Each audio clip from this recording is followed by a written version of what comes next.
The pizza box burned against my palm as I jogged up the brownstone steps. The Brooklyn air thick with summer heat and the hum of distant traffic. I was 28, broke, and hustling through my third delivery shift of the day, my bike chained to a pole nearby. Then the door swung open, and a kid, maybe 10, with wild curls and a grin too big for his face, yelled, "Finally!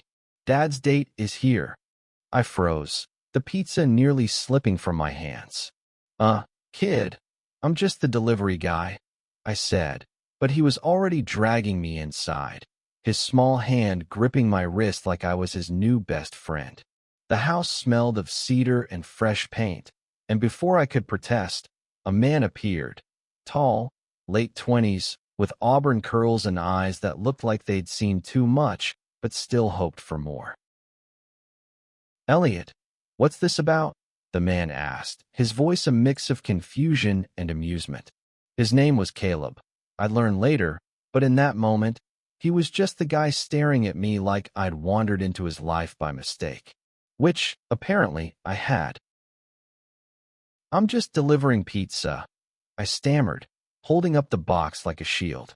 "My name's Marcus, by the way, Marcus Delgado, a Puerto Rican kid from Bed-Stuy who'd been slinging pizzas to pay off student loans." I wasn't expecting to be yanked into a living room with mismatched furniture and a kid doing cartwheels, shouting about his dad's big date. Caleb's cheeks flushed pink. "Elliot, we talked about this," he said, ruffling the kid's hair. "Sorry about him. He's enthusiastic." Elliot crossed his arms, unimpressed. "Dad, you said you were lonely. And he's got pizza. That's, like, perfect." I laughed despite myself, the tension in my shoulders easing. Caleb's eyes met mine, and for a split second, the room felt smaller, warmer, like the world had paused just for us. I shook it off. I had deliveries to make, a life to scrape together. But something about that moment, the kid's wild energy, Caleb's quiet smile, stuck with me as I handed over the pizza and left. The next night, I was back on my bike, weaving through Brooklyn's chaos, when my phone pinged. Another order for the same address. Pepperoni, extra cheese, same as before. I told myself it was just another delivery, but my pulse quickened as I parked my bike. This time, Caleb answered the door, alone. "Marcus, right?" he said, glancing at my name tag. His voice was soft, like he was testing the waters. "Yeah, you order a lot of pizza," I said, cringing at how dumb it sounded. He chuckled, rubbing the back of his neck. "Elliot's obsessed. And I don't know, maybe I was hoping you'd show up again." My heart did a weird flip. I wasn't out to most people, just my sister and a few close friends knew I was gay.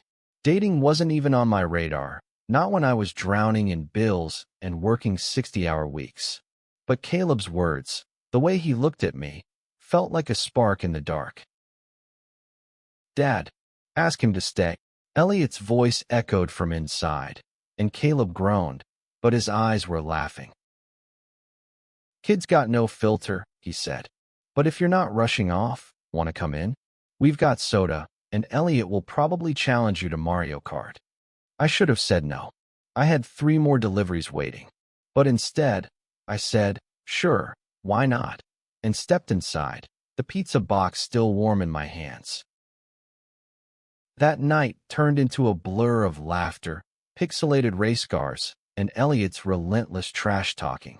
Caleb and I sat on the couch, sharing pizza while he told me about his life, how he'd adopted Elliot 2 years ago after fostering him, how he'd moved to Brooklyn from Seattle to start over after a rough breakup. He was a graphic designer, freelancing to make ends meet, and his voice carried a quiet strength that made me want to keep listening. I told him about me, growing up in Bed-Stuy, my mom's cooking, my dream of opening a community art space someday. It felt easy, talking to him, like we'd known each other longer than a few hours. By the time I left, it was past midnight, and Caleb slipped me his number on a napkin.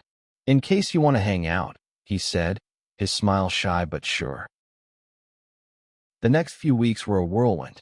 I started delivering to Caleb's place almost every other night, sometimes because they ordered, sometimes because I accidentally swung by on my route. We'd talk, play games with Elliot, or just sit on the stoop, watching the city hum. I learned Caleb was 29, a year older than me, and had a laugh that made my chest ache. He was patient, thoughtful, but carried a guardedness, like he was waiting for the other shoe to drop. One night, as we sat on the steps, fireflies flickering in the humid air, he told me about his ex. Josh was intense, he said, his voice low.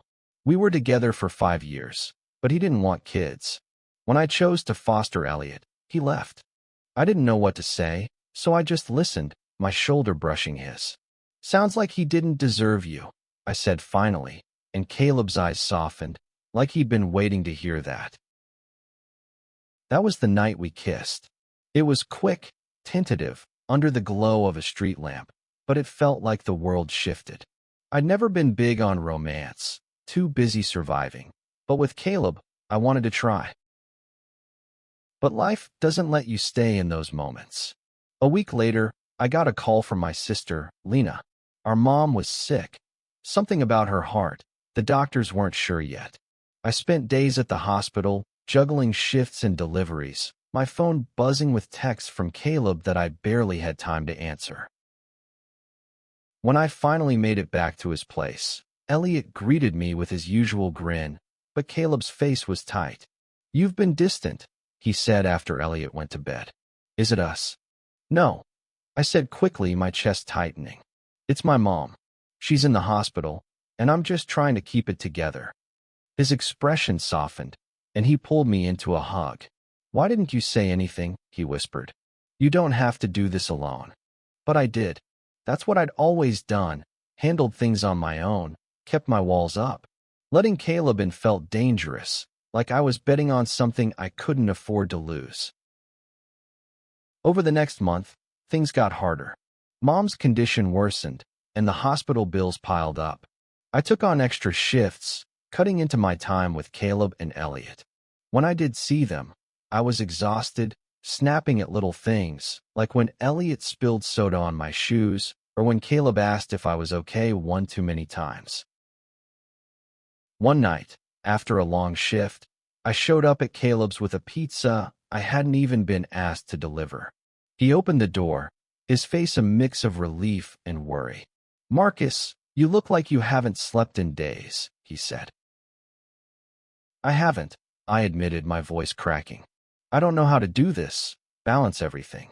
You, Elliot, my mom, work. It's too much." He stepped closer, his hand on my arm. "Then let me help. Let us be your family." I wanted to believe him, but doubt clawed at me. What if I let him in, and it all fell apart? What if I wasn't enough? The breaking point came a week later. I'd been up for 36 hours straight, between hospital visits and deliveries, when Caleb texted me to come over. I arrived, bleary-eyed, to find him and Elliot waiting with a homemade banner that read, "We've got you, Marcus." They'd cooked dinner, burnt lasagna, but still, and Elliot had drawn me a picture of us as superheroes. I should have been grateful, but I was raw, frayed at the edges. "I can't do this," I said, my voice sharp. "I can't be what you need right now." Caleb's face fell. "Marcus, we're not asking you to be anything. We just want you here." But I was already backing away, the weight of everything crashing down. "I need space," I said, and left before I could see the hurt in his eyes. For 2 weeks, I avoided his street, his texts, his calls.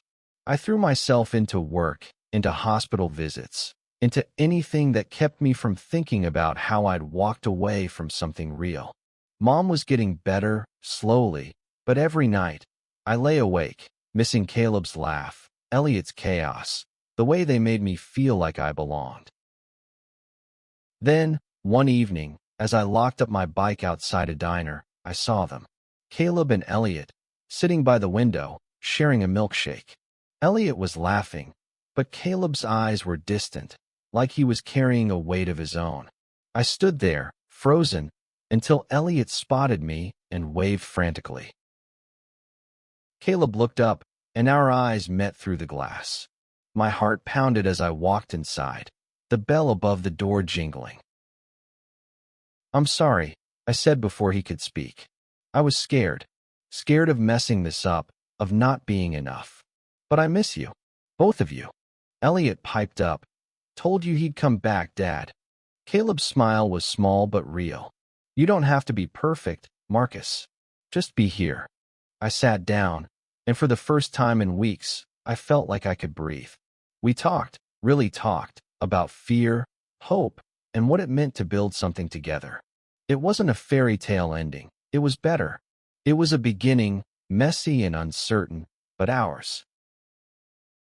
And as Elliot stole fries from my plate, grinning like he'd won the lottery, I knew I wasn't just delivering pizza anymore. I was home.